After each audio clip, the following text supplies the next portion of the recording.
we still rebuild this process. This discussion series is still in development, and that will make people understand. So we are still on the the experiment. What kind of method or approach would be the most effective in having these kind of conversations, given the limitations with technology, the limitations or even the promise that technology provide for we. But yes, taken from Mr. Boijalo Jamboria and all of the speakers will contribute to the conversation.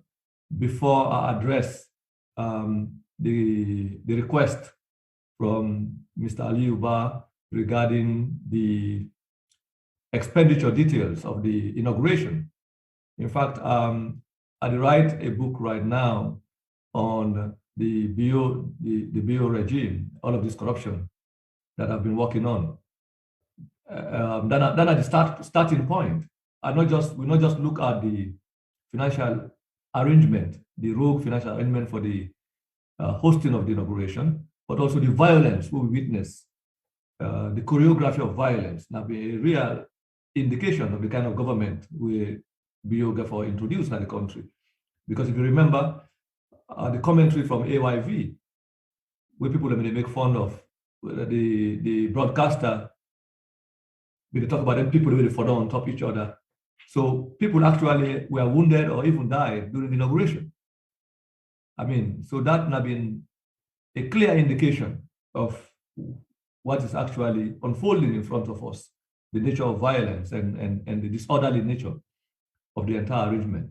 Yes, we get the details of the financial expenditure of that, and we also get the details of the fact, say, the wife of the president and the president in doing their second wedding or wedding anniversary, whatever definition you call them, took significant amount of money.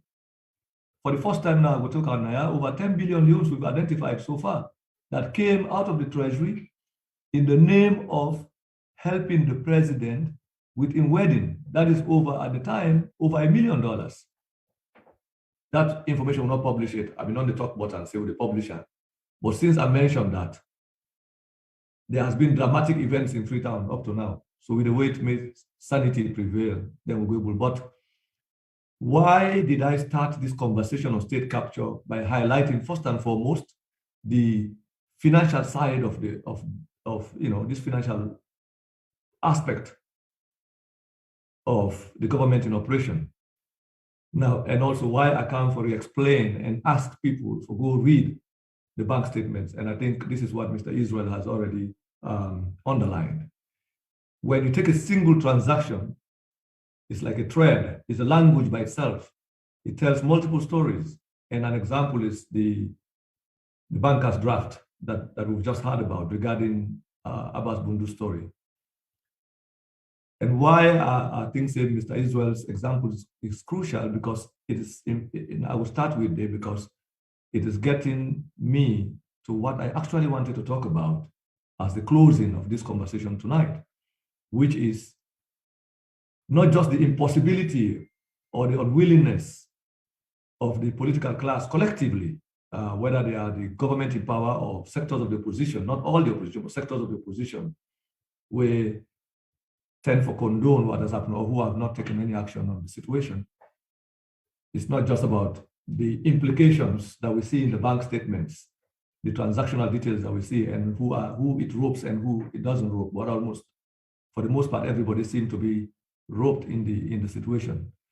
Now, the fact that it takes me to the COI as an example, and why we therefore use the COI, because we are trying to use the court system and also parliament as examples for illustrate how these financial transactions, how these financial operations, rogue financial operations translate into the political, how it holds the political structure of the society.